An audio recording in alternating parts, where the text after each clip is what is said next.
We are riding the Strasburg line in Lancaster, Pennsylvania. As you can see, we are on a period-correct train. And what period? Well, late 1800s, early 1900s approximately. So you're seeing a lot of wood paneling, ornate window furniture. I'm sitting in probably the most comfortable train seat I can imagine ever to be sitting on. I have a ceiling fan above my head.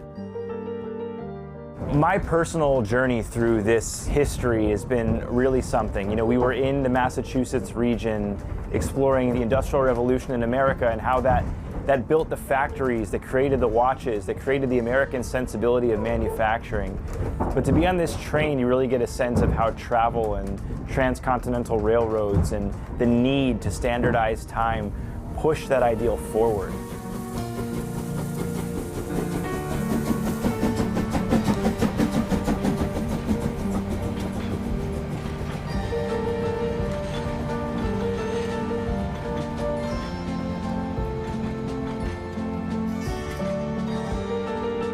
Here we are in Lancaster, Pennsylvania. Much like Boston, it's one of the most historically significant locations for the American watch industry. And we can know that to one place specifically, the Hamilton Watch Company. Hamilton holds a special place in the history and culture of Lancaster.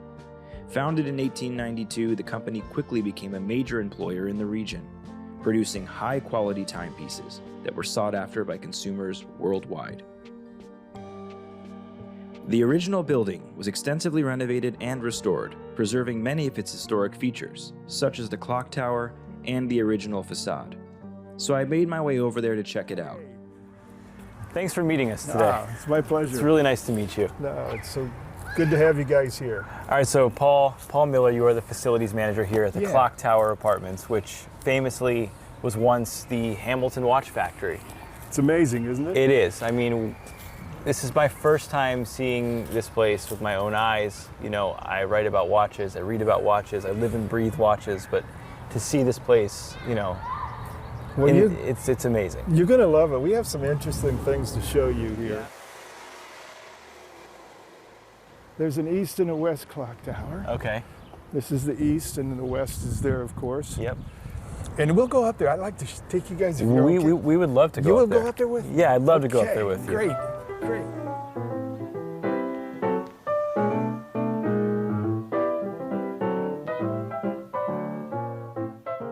Just follow me, kind of where I go, watch your steps. Okay.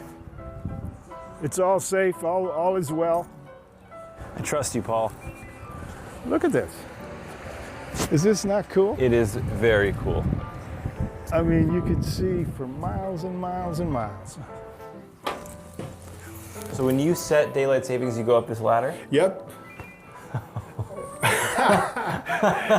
This is a ladder that's at least 100 years old. So you climb a 100-year-old ladder to reset the clock. And we're going to do it today. You guys are going to do it too. Let's go.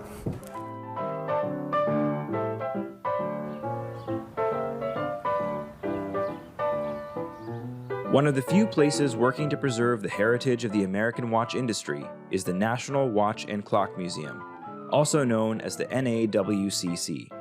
It's just down the road in Columbia, Pennsylvania, and it's a unique and fascinating destination for clock and watch enthusiasts. The museum features an extensive collection of timepieces that spans across centuries and continents, showcasing the evolution of timekeeping technology.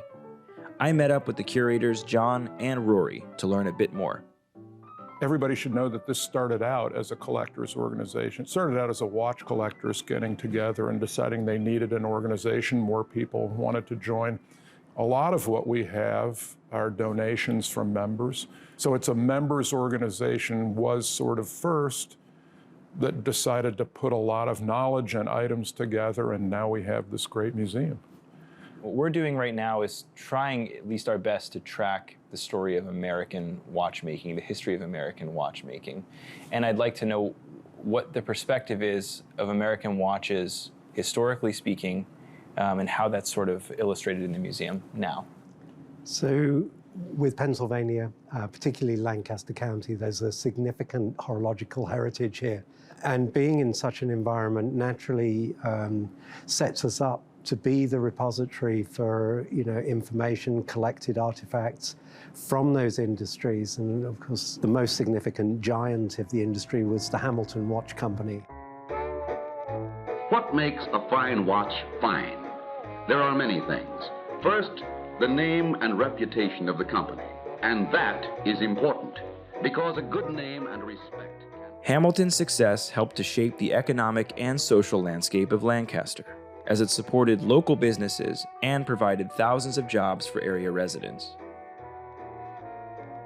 Over the years, Hamilton watches have been worn by everyone from military personnel and movie stars to astronauts and presidents. But when we take a look back at the history of Hamilton, one of the major critical components was that of the railroad system in America during the late 19th and early 20th centuries. With the advent of the railroad, it became necessary and essential to have a reliable and accurate method of keeping the time across vast distances.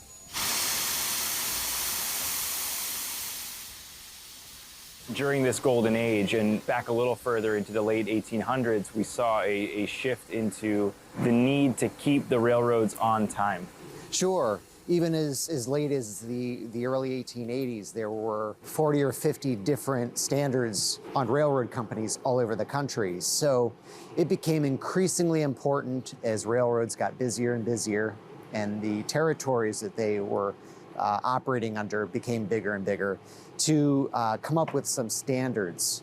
And officially on November 18th, 1883, the day of two noons, at noontime on the Eastern Meridian, they set their clocks accordingly. And from that point forward, the railroads really did set the standard for the creation of what we consider today to be time zones.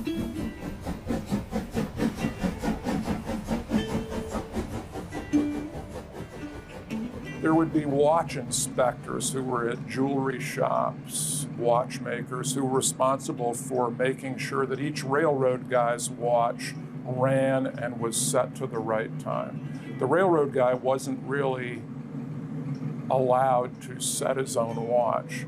It was supposed to be an accurate watch that was set and left. And it also wasn't pendant set, so that it couldn't accidentally pull out the pendant and reset the watch. Wow. It was very necessary that a guy on a train knew the right time, went through the switches at the right time, and didn't crash into other trains that were supposed to be there at that time.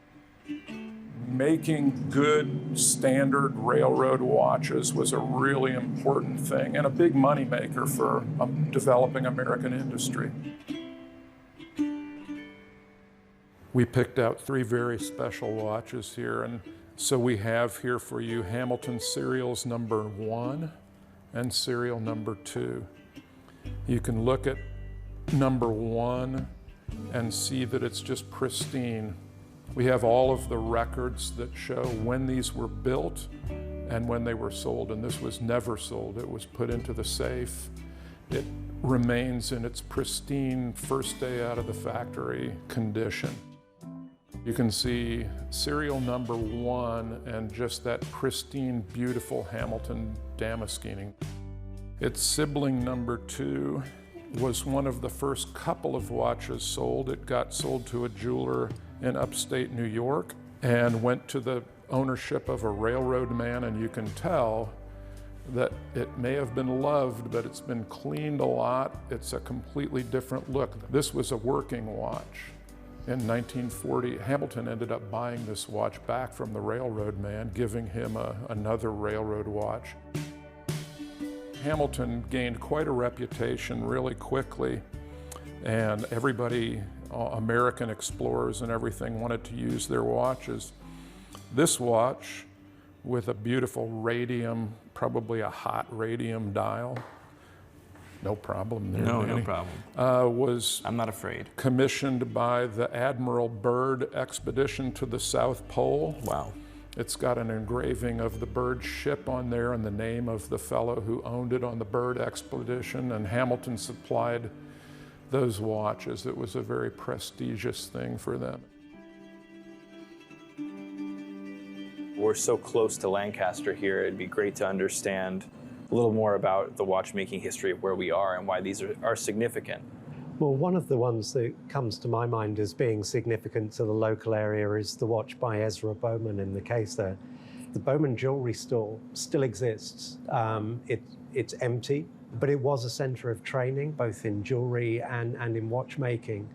And today, when you go out and meet people in the industry who are running their own micro brands, or a lot of them will have had their training at the Bowman schools. So locally, it's part of the lifeblood of horology in Lancaster.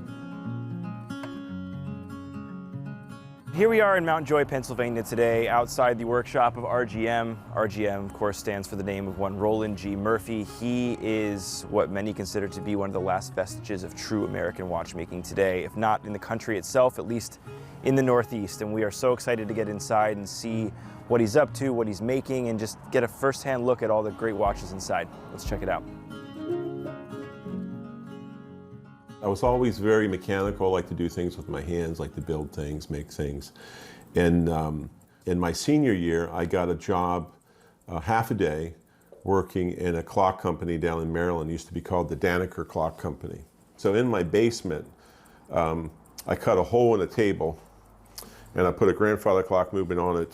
I could put some braces under it, put the weights under the table, and I could kind of figure out how the parts were interacting in this movement. And then one day I decided to take one apart, put it back together.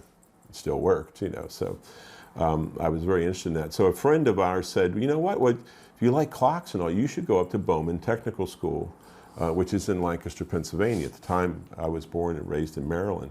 So I came to Lancaster. I went to school at Bowman's mainly for clockmaking. They had clockmaking, watchmaking, hand engraving, jewelry making. And in the clock course, because some small carriage clocks have like watch escapements and platform escapements, and they also taught us to repair pocket watches. And we were, making staffs and components and parts and turning on the lathe. I realized I actually preferred watches.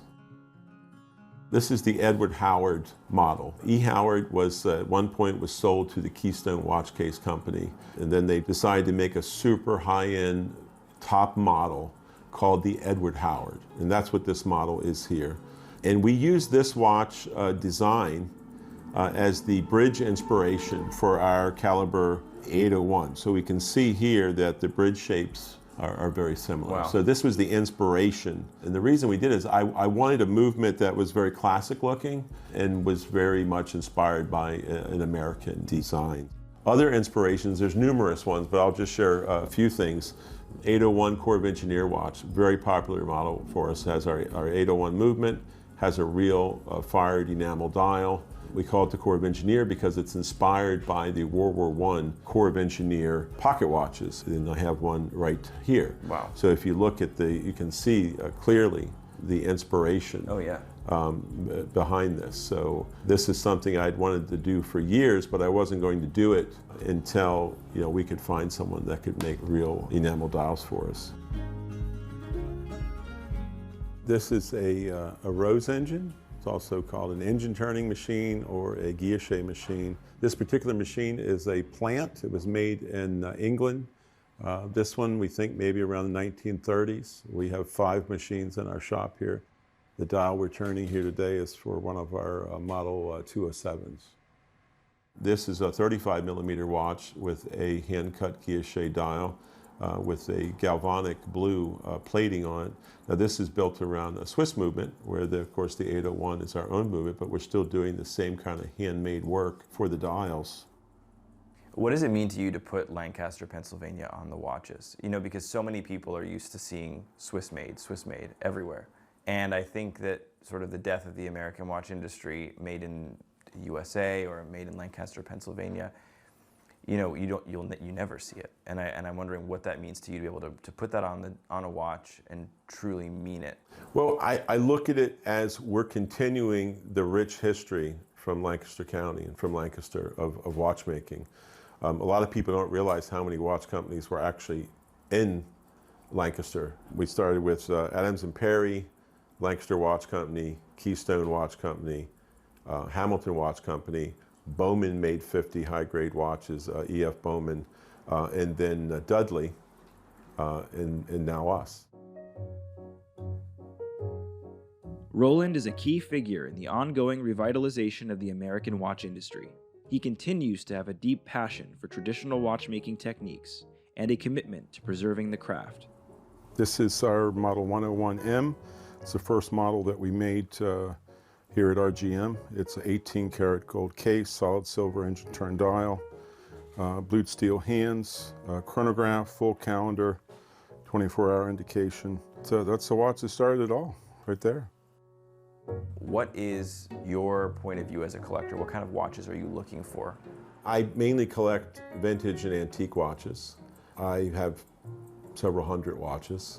I enjoy quality, historical pieces, low serial numbers. There's no pattern to it. Like, you know, some people, I collect GMTs, or I don't really have a pattern, just anything I think is a bit historically interesting.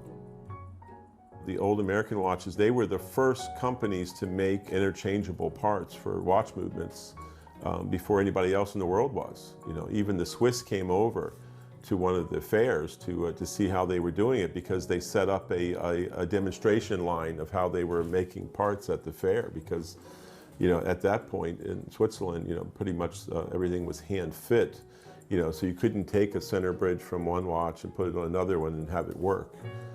But Waltham could. You could take a bridge and put it on that one and everything was still working. So that interchangeability was a big part of the industrializing of watchmaking. And it's kind of, I think what made those companies great is also kind of what contributed to killing them. Yeah, I'm curious as to what is your point on that. And I honestly believe that, because they did everything in-house. So they were large companies. At the time, you didn't have computers and things, so you needed many machines just to make one bridge, where nowadays we can just have a few. So the operations had to be very large if you were going to do everything. And Waltham, Elgin, you know, later Hamilton, a number of others did it that way.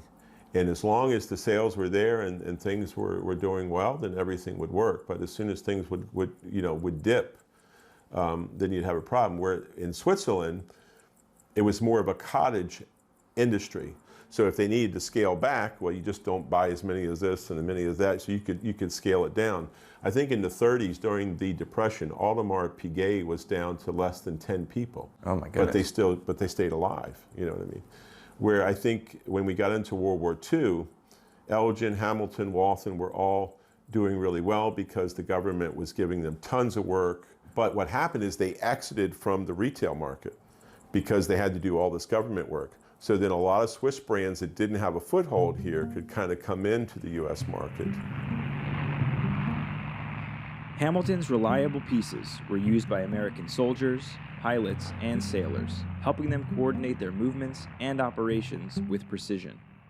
A really significant part of the Hamilton story, and that is their contribution to navigational technology during World War II. Enormous numbers of Hamilton 21s, 22s were sent out to Europe for, naval activities, and the quality of these marine chronometers in terms of a mechanical timekeeper has never been surpassed.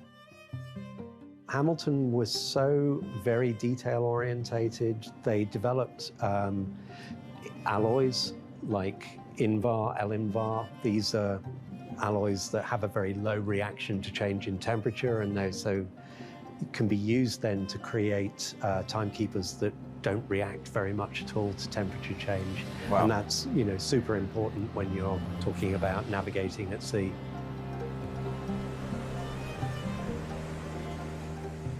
This is a Hamilton 22, so it's sort of deck watch size chronometer. So you can see. So the weight is really something. Well, this one is a chronometer in its own right. Right. It's that good a timekeeper. The deck watch was always slightly, it was a good quality pocket watch, but these are top notch and very, very steady timekeepers. Really, I mean, you can't underplay the importance of the role that Hamilton played in the Second World War. And an interesting thing, in our archives back there, we have the records of all of the Hamilton Model 21 marine chronometers and their time trials. So if somebody gets one, sends us the serial number, we can go back to the Hamilton records of how well it did in the trials. Wow.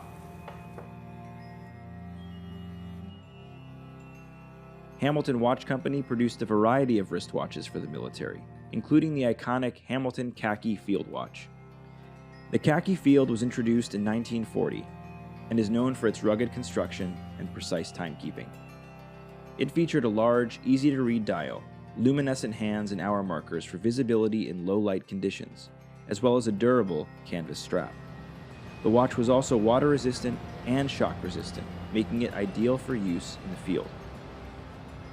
Overall, Hamilton's wristwatches played an important role in World War II, helping soldiers and sailors keep accurate time in the midst of some of the most challenging conditions imaginable. Over here, we have what Hamilton becomes known for, sort of in the middle of the 20th century, and that's Hamilton Electric. Absolutely. They developed some extraordinary designs, and we have a whole host of examples here. We have the standard sort of watches that you'd find in the jewelry stores in maybe the 40s, 50s. And then over here we have a lot of the electronic watches. So where you've got electromagnetic balances, transistors, all coming together. The Hamilton Electric made a huge impact on the industry when it was first released in 1957. We'll uncover that story with a major collector of Hamilton's history in a later episode. Somehow we keep uncovering more and more fun things to do wherever we're going on this trip, and it seems that this time we have come at the exact same moment that there's the 130th anniversary celebration for Hamilton here in Lancaster. So we're outside a local jeweler here, Brent Miller. We're gonna go inside, talk to collectors, maybe handle some pieces, and see what the collecting culture here in Lancaster is all about. Hi again.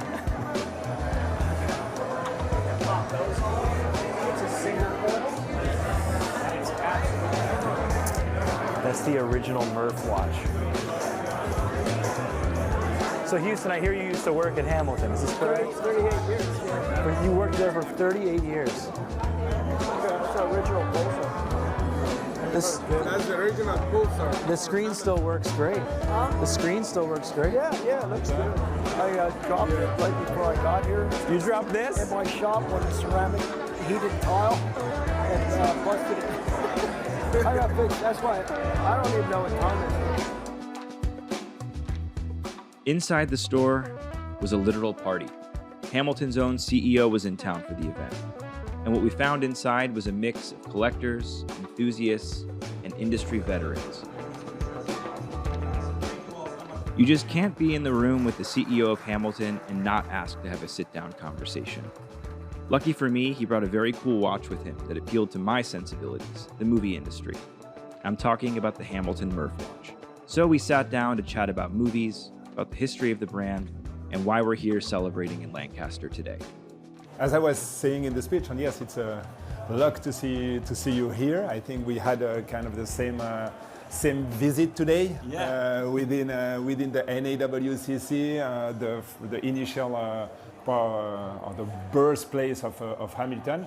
The whole story with Hamilton started with the railroad. So we were the watch of the railroad accuracy. We were producing watches for the railroad, so we wanted to pay tribute to this past, to our history. So we have decided to launch this pocket watch. It's a limited edition. As you can see here, so it's an enamel-like dial, taking this Montgomery scale on the outside with black PVD hands, 45 millimeters with the unitas movement, so hand winding, of course. And on the back there is a very nice engraving on the face of the train. And this is a limited edition of 917 pieces. And why 917? Because you've been there today.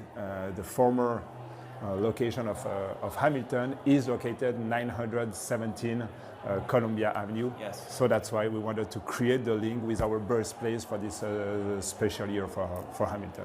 Multiple watches. I have my grandfather's old Hamilton. Was this your dad's watch? This is not my dad's watch, but my dad has two Venturas, and when I was going off to college, I buy watches for special occasions, and I ended up buying this a couple years ago. I took over the responsibility of Hamilton in 2020, and I said at that time, the first things I'm going to do, I want to go to Lancaster. I'm working for Hamilton since more than 15 years, but I've never been in Lancaster. And I said, whenever you want to develop something, I'm taking the lead in a way of the brand, you need to know from where you come.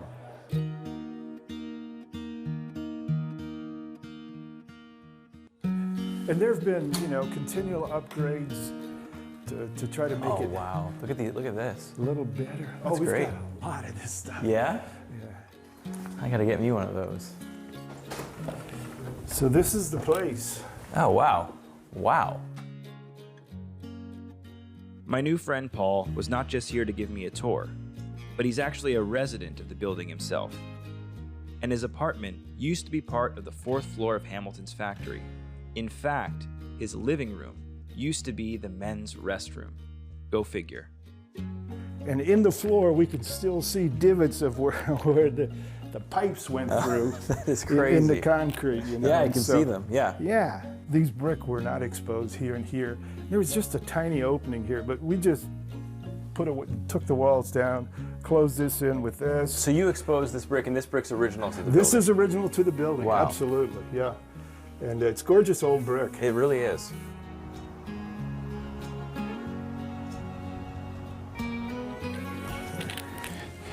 It's just one hand in front of the other, one foot in front of the other. So here we go. This is the clock tower now. The first time I came up, I was just fascinated by this. And actually, I need to open a couple doors here.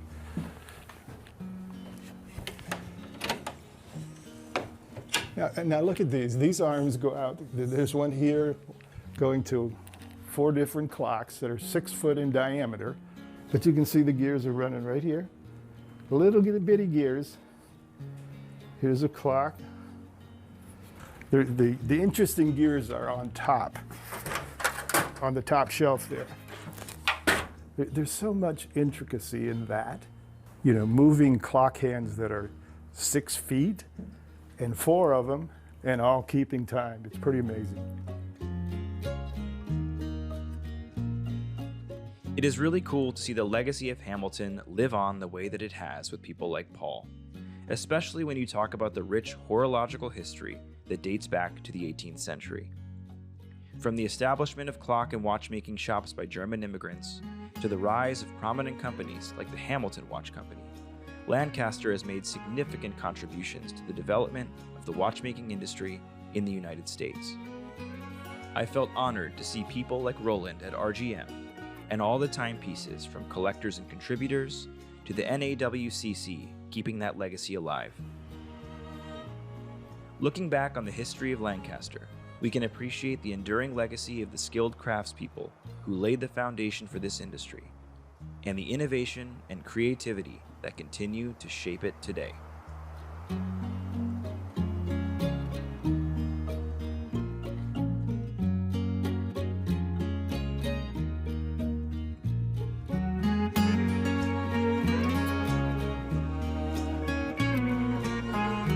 On the next episode of Watches in the Wild, The Road Through America, we take a look behind the scenes with Josh Shapiro in Los Angeles to look at a modern American watch company, to discover the legacy that remains for American watchmaking.